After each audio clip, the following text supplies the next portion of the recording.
और इसीलिए करते समय भी ऐसे नहीं होता है कि ये कुछ अलग हम दिखा रहे हैं और ये कैसे क्या इसका रिसर्च करें। नहीं नहीं, ये रिसर्च है अपने में ऑलरेडी। जैसे तो काहीतरी वेगळं क्या है, मैं नहीं बना सकती काहीतरी वेगळं, ये जो है वो खाओ।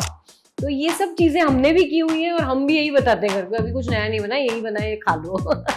मुझे लगता है वही होता है, मतलब जो सिचुएशंस अलग होती हैं, जनरेशन के वैल्यूज और शायद ये अलग होते हैं। मम्मियाँ सेम होती मम्मियाँ तो सेम होती हैं। और थैंकफुली ये आ गया मेरे पास और मैंने कहा कुछ भी करके ये ना करना ही है।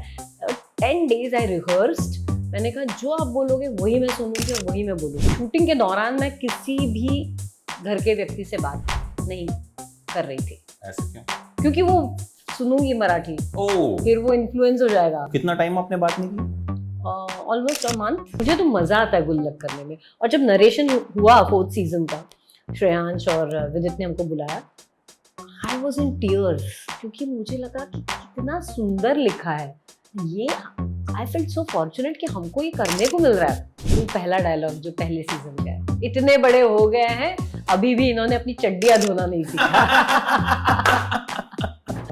ये आधे सरिये का क्या करेंगे, तो इसमें नाभि में फंसा के हेलीकॉप्टर का पंखा बनेंगे तुम्हारे पापा।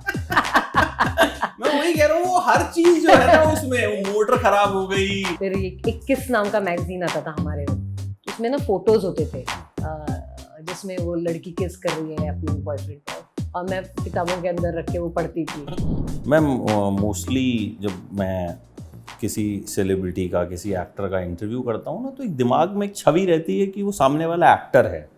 बट यू नो, गुल्लक देखने के बाद ना, मतलब मेरे दिमाग में वो शांति मिश्रा वाली कि मतलब मैं जो है अमन और की मम्मी का ही इंटरव्यू करने वाला। बिल्कुल वैसी है। सो मतलब that is the impact of that series. And 4th season भी कमाल का है। थैंक यू बहुत शानदार। और मतलब मैंने वो देखा, उसके बाद मैंने फिर से बाकी के सीजन्स देखे, and I was like forced, I texted you उसी टाइम पे, and thankfully we connected. Thank you so much. Thank you so much for coming. And सबसे पहले तो ये बताइए कि हमारे लिए तो गुल्लक is an emotion, it's not a show. मतलब मैं तो बल्कि लिखा भी ये कि मतलब वो जो कैरेक्टर्स हैं ना, वो बेसिकली हमारे घर के लोग हो गए हैं कि अच्छा मिश्रा जी ये करेंगे, वो ये कर रहा है, वो कर रहा है। हम उनको एज एक्टर्स ट्रीट करना बंद कर दिया है हमने। आपके लिए क्या है गुल्लक? बिल्कुल वैसे ही है, क्योंकि जिस तरह के लोग हमने देखे हुए हैं या जिस तरह की फैमिलीज से हम आते हैं, अभी भी ना, मतलब अभी भी ऐसी बातें होती हैं। तो और मुझे भी लगता है कि मतलब ऐसे कुछ बदला नहीं है ज़िंदगी में ना, कि आप कुछ अलग ही दुनिया से आते हो। तो ये सब जो घटनाएं हैं, किस्से हैं, ये आप में हैं। ऐसे लोग आपने देखे हैं और आप भी इस तरह का बिहेवियर कभी ना कभी करते ही हो। तो वो जो सरकाज़म है, वो जो तुनक मिजाजी है, जो मिश्रा जी कहते हैं, वो सब अपने में है और वही किस्से दिखाए जाते हैं। तो जब ये नरेशन होता है, बिल्कुल मतलब 1st सीजन से अब तक जब भी मैंने नरेशन सुना है, जब भी मैंने स्क्रिप्ट पढ़ी है, तो मुझे वो सब जो दुनिया है वो मेरे आंखों के सामने खड़ी हो जाती है और इसीलिए इतना रिलेट कर पाते हैं। और इसीलिए करते समय भी ऐसे नहीं होता है कि ये कुछ अलग हम दिखा रहे हैं और ये कैसे क्या इसका रिसर्च करें। नहीं नहीं, ये रिसर्च है अपने में ऑलरेडी। वो मतलब जैसे चावल बनाती हैं, हाँ, बेटा कहता है तो इसे डिसअपॉइंटमेंट कहते हैं। हाँ, तो वो बिल्कुल हमें बचपन में लगता था कि अच्छा यार आज भी फिर से हाँ, जो है वही ये बना चीज। आपको बचपन में कौन सी ऐसी चीज थी जो बनती थी जो लगता था यार ये खानी पड़ रही है? मुझे सब्जियां बिल्कुल पसंद नहीं थी बचपन में। मतलब आई यूज्ड टू हेट सब्जीज। कोई भी अगर बने तो मेरे को सिर्फ,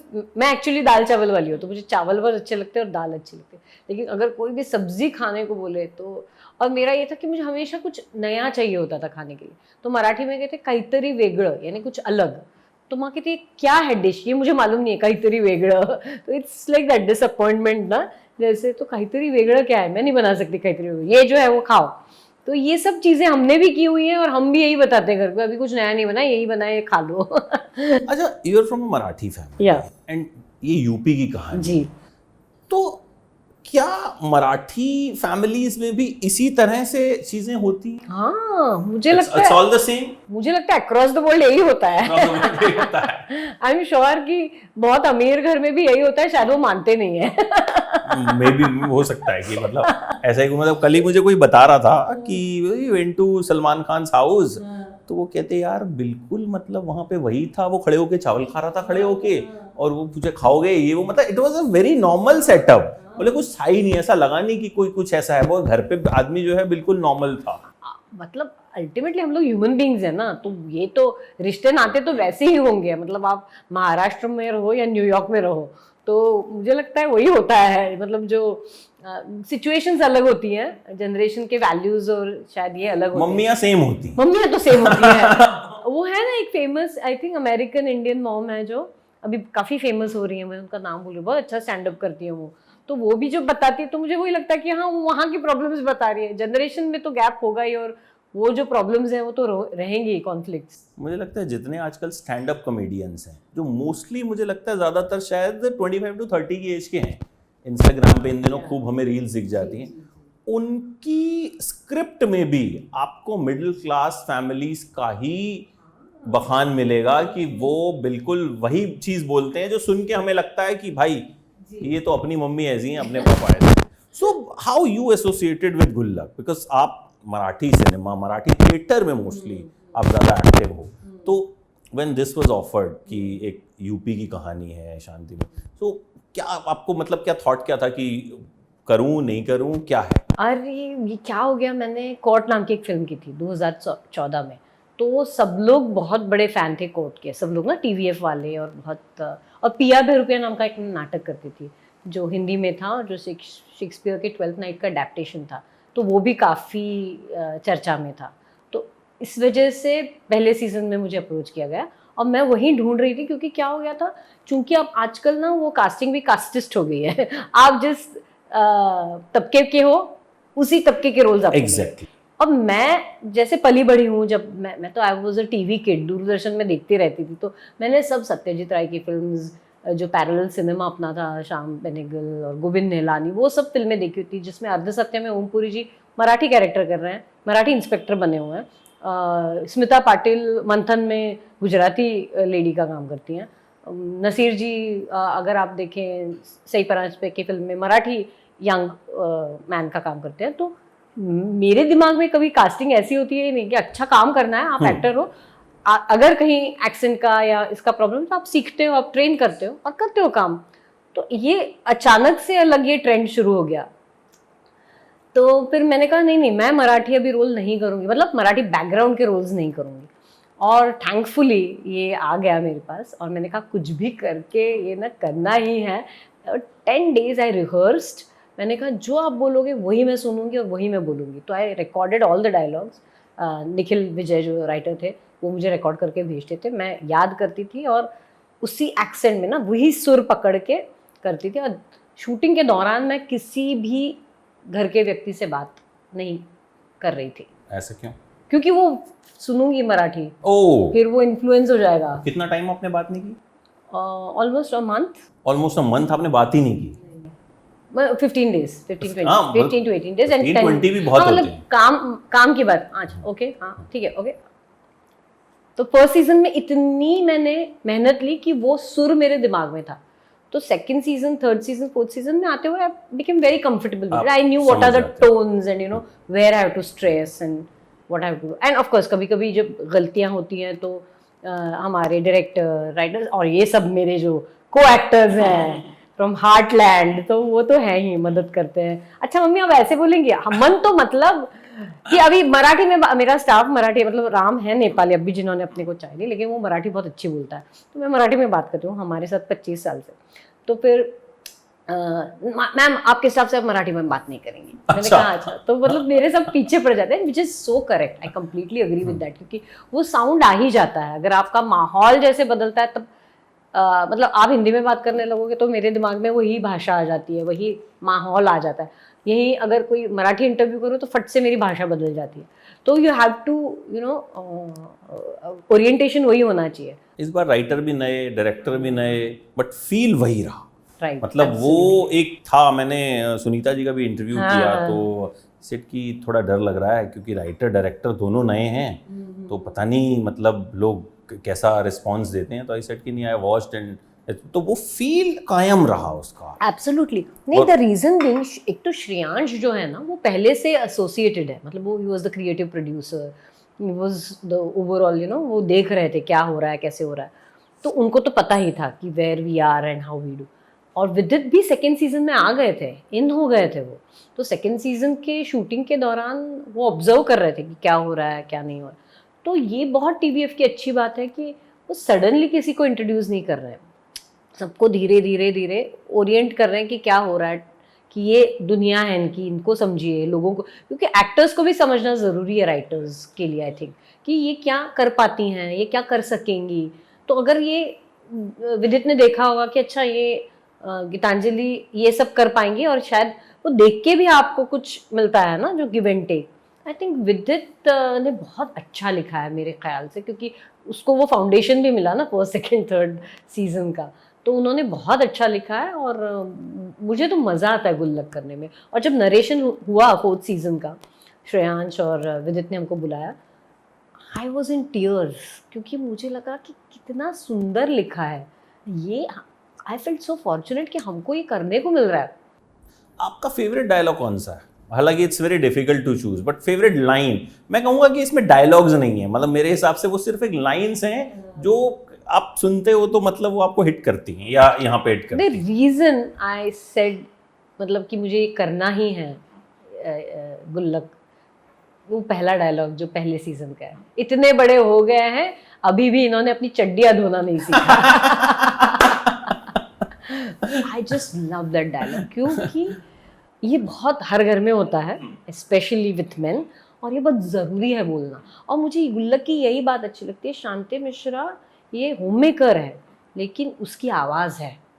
क्या हो जाता है बहुत सारी स्टोरीज में, जब फैमिली की स्टोरीज आ जाती है तो मम्मी का एक कैरेक्टर, ये ऐसे जो कैरेक्टर्स वो जेनेरिक हो जाते हैं। हाँ, नो डाउट। हाँ, और उनको ना मतलब ऐसे एक स्टीरियोटिपिकल वॉइस दिया जाता है जो शांति का नहीं है। ये बात मुझे बिट्टू की मम्मी का नहीं है, कि आप ऐसे जब कैरेक्टर्स लेते हो तो उसको अपना एक स्थान देना ज़रूरी होता है, जो गुल्लक में होता है। आप कोई भी छोटा पात्र ले लीजिए, कबाड़ी वाला ले लीजिए, कांस्टेबल ले लीजिए, हर एक का अपना एक वजूद है जो मेरे लिए बहुत इंटरेस्टिंग है। और मैं चूंकि थिएटर से आती हूँ तो मुझे ये बात मेरे लिए बहुत मायने रखती है कि ऐसी व्यक्ति रेखा हो एक खाद लिटरेचर में। और लिटरेचर में ऐसे ही होता है, जो अच्छा लिटरेचर माना जाता है, स्टॉक कैरेक्टर्स नहीं होते उसमें।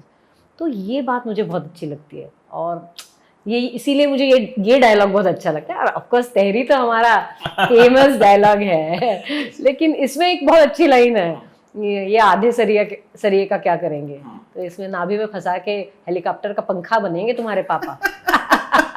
मैं वही कह रहा हूँ, वो हर चीज जो है ना उसमें, वो मोटर खराब हो गई, हाँ, टुल्लू खराब, संडे कैसा होगा एक मिडिल क्लास, तो आप हर चीज के साथ बहुत क्लोजली रिलेट करते हो।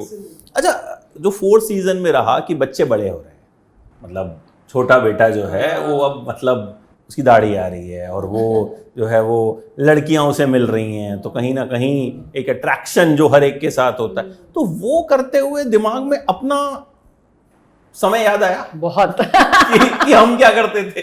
बहुत ज्यादा याद आया, और कितना परेशान किया हमने अपने पेरेंट्स को। ये मतलब क्या कहते हैं ना, वो you could identify with that situation. I could identify with Aman so much, क्योंकि ऐसे ही ना, मतलब मिल्स एंड बून्स पढ़ रहे हैं और पिताजी डांट रहे हैं कि ये क्या पढ़ रहे हो, पढ़ाई नहीं कर रहे हो, और ये क्या पागलपंती है। फिर ये 21 नाम का मैगजीन आता था हमारे वक्त, तो उसमें ना फोटोज होते थे जिसमें वो लड़की किस कर रही है अपने बॉयफ्रेंड को, और मैं किताबों के अंदर रख के वो पढ़ती थी। और एक बार पिताजी ने पकड़ लिया और डांटा, ये ऐसे घर में कि मैगजीन्स लाती हो, तुम्हें शर्म नहीं आती, 12th स्टैंडर्ड में हो, ये है तुम्हारा मतलब पढ़ाई करने का तरीका एंड ऑल। बहुत डांट पड़ती थी, और फ्रेंड्स में ही ज़्यादा समय गुजरता था, तो वो भी उसके ऊपर से भी डांट पड़ती थी। तो ये सब चीज़ें की हुई है। नॉस्टैल्जिक आपके लिए भी था? हाँ, एब्सोल्युटली।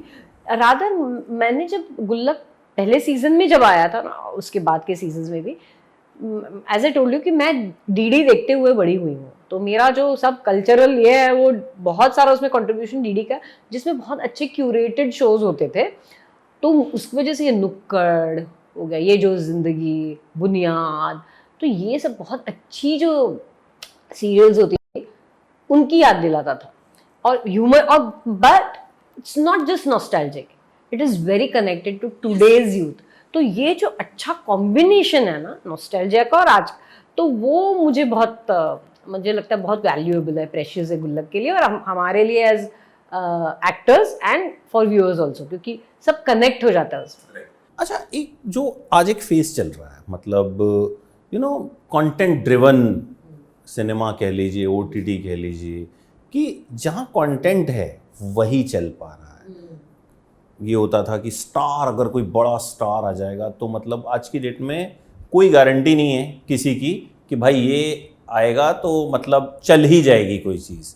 तो इस फेज को एज एन एक्टर आप इंजॉय कर रही हैं, आप अच्छा मानती हैं कि मतलब एटलीस्ट ये है कि मार्केटिंग से ही चीज़ें नहीं चल रही हैं, जब तक कंटेंट अच्छा नहीं है लोग नहीं देख रहे हैं?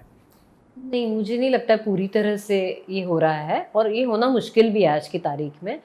शुरुआत में हुआ ऐसे, जब ओटीटी नया नया शुरू हुआ तब ये आप जो कह रहे थे वो ज़रूर था, लेकिन तब भी ना जिसमें थोड़ा एस्टैब्लिश्ड लोग आते हैं तो वो आसान हो जाता है। जैसे हम कहें तो गुल्लक, TVF was already an established production house, TVF का कंटेंट है, तो आप नए हो तो अभी भी मुश्किल है। आपके पास कुछ एक्सपीरियंस होना चाहिए, या आपकी कुछ पर्सनैलिटी ऐसी होनी चाहिए कि it works in the story. But इसकी कोई गारंटी नहीं है कि आपको वही काम मिलते जाएगा उसी तरह का, मतलब इन द सेंस रेगुलरली काम मिलेगा या अच्छा ही काम मिलेगा, इसकी कोई गारंटी नहीं है। और उसमें भी बिग फिश स्मॉल फिश ये है। जैसे आप मराठी अगर देखोगे तो मराठी कंटेंट के लिए है ही नहीं जगह वेब में, तो ओटीटी पे है ही नहीं, मतलब मराठी कंटेंट कोई भी जो प्लेटफॉर्म्स हैं वो नहीं लेते, बहुत कम प्लेटफॉर्म्स मराठी कंटेंट लेते हैं। तो ये सब प्रॉब्लम है। यहाँ पे भी छोटी जो फिल्में हैं उनके लिए बहुत प्रॉब्लम है, फिल्में नहीं आती है फट से। तो अब थोड़ा सिचुएशन थोड़ा मुश्किल हो गया है कि not that everything works even on OTT. तो अभी सब नंबर्स के पीछे पड़े। तो मेरे जैसे एक्टर्स के लिए तो बहुत ही अच्छा, क्योंकि हम लोगों ने कभी इमेजिन ही नहीं किया था कि ऐसे कुछ होगा, इसके वजह से इतना सब मिल रहा है, तो I am enjoying that phase. पर ये भी है, अभी क्या है, गुल्लक हिट हो गया, अब मम्मी के ही रोल्स आने लग गए, अलग कोई दे ही नहीं रहा है। तो ये सब जो पहले भी होता था वही है, सिर्फ यही कि लॉन्ग फॉर्मेट होने के कारण आपको अलग अलग किरदार लगते हैं। ऐसा नहीं होता है कि आपको सिर्फ हीरो हीरोइन पे आप डिपेंडेंट हो, because you need actors, you need strong actors, क्योंकि वो छोटे छोटे पात्र भी जो हैं वो अगर अच्छे एक्टर्स नहीं करेंगे तो आपकी स्टोरी पहुंचेगी नहीं।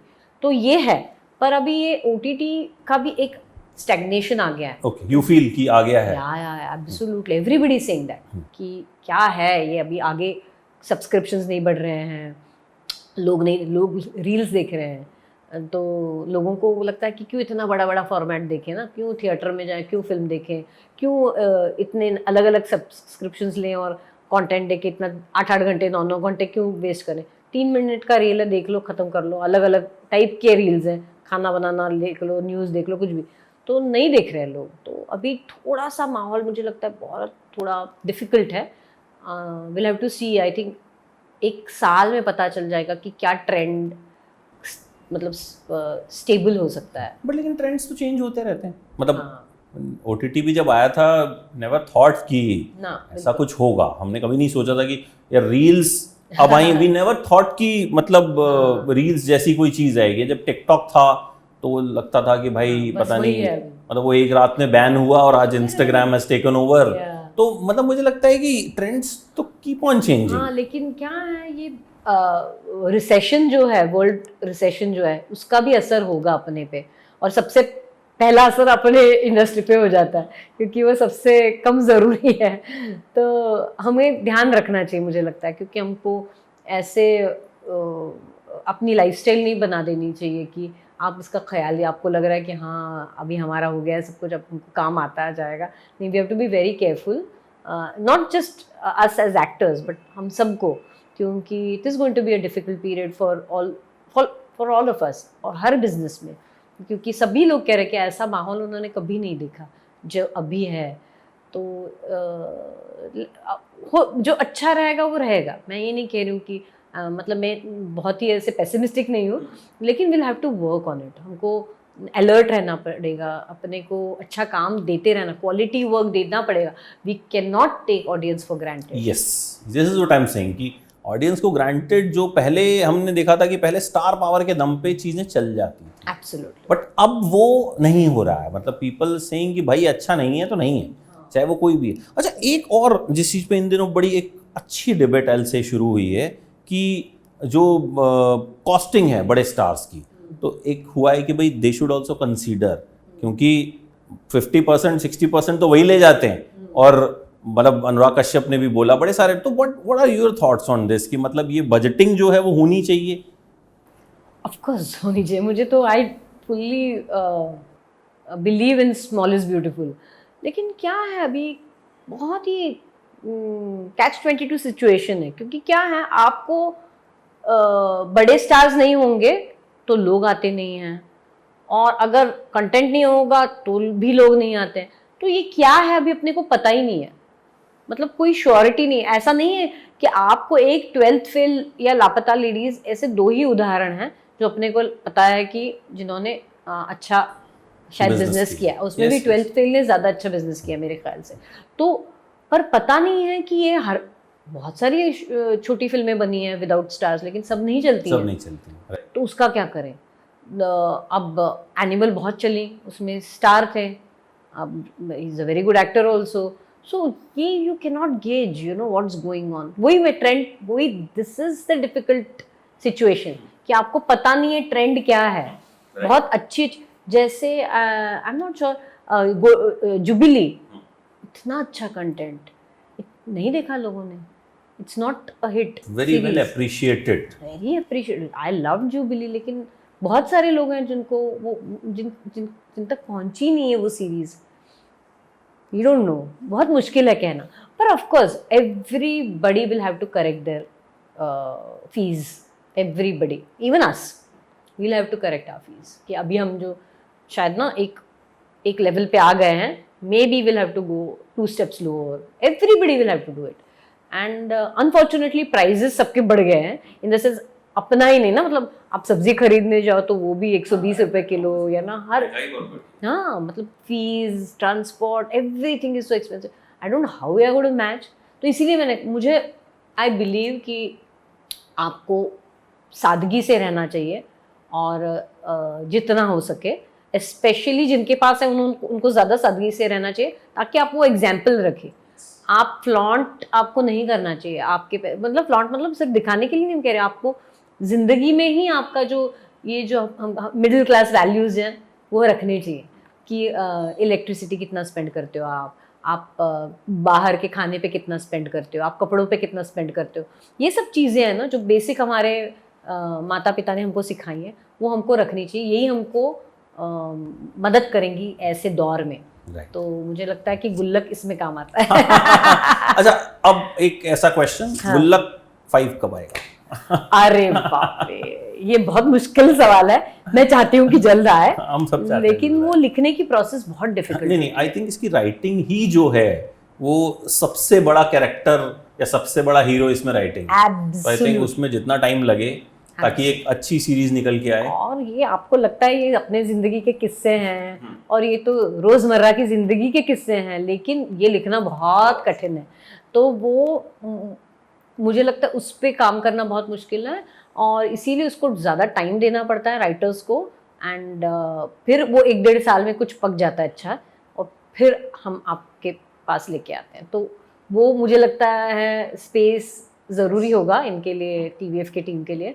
हम भी मतलब इंतज़ार कर रहे हैं, और आई विश कि जल्दी लिख कर हो जाए। और लेकिन जल्दी, मैं कहूँगी जल्दी नहीं, उनको अपना समय लेना चाहिए ताकि अच्छी क्वालिटी आए। और फिर हम तो मतलब रुके ही रहते हैं गुल्लक के लिए। And those who haven't seen yet, please do watch. मतलब इट्स अ ब्रिलियंट सीरीज, आपको मज़ा आ जाएगा देख के, और मतलब आप रिलेट करोगे, एंड आई एम श्योर एक सीजन देखोगे अभी वाला तो रुक नहीं पाओगे, पहले वाले सीजन्स भी दोबारा देखोगे। वो लोग बार बार देखते हैं, मतलब मुझे जो मैसेजेस आते हैं कि हमने 15 बार देखा है, 20 बार देखा है, फिर से पेरेंट्स के साथ देखा, फिर से वाइफ के साथ देखा, फिर से हस्बैंड के साथ देखा, बच्चों के साथ देखा, तो यही मैसेजेस आते रहते हैं। It's very clean, Yeah. आप फैमिली के साथ हाँ। बेझिझक देख सकते हो, आप टीवी पे चला सकते हो उसको, हाँ। आपको जरूरी नहीं है फोन पे हेडफोन्स लगा के देखना है। ये Absolutely. क्योंकि वेब सीरीज को लेके कहीं ना कहीं ये रहता वो है, है। तो कोई गाली गलौज नहीं है, कोई ऐसा कोई सीन नहीं है कि आपको आंखें बंद करनी पड़ेंगी मम्मी पापा के आगे। तो do watch, and thank you so much ma'am. Thank you मजा आया आपसे बात करके, मुझे भी बहुत अच्छा लगा। ये मेरे लिए ऐसा इंटरव्यू था जो एक तरह से यू कैन से कि सीरीज देखने के बाद जो आपके कैरेक्टर ने मुझे वो किया कि यार मतलब ये जो किस्सों की गुल्लक है इसे खोल दे। Absolutely, absolutely. Thanks a lot, Thank you so much. Thank you very much.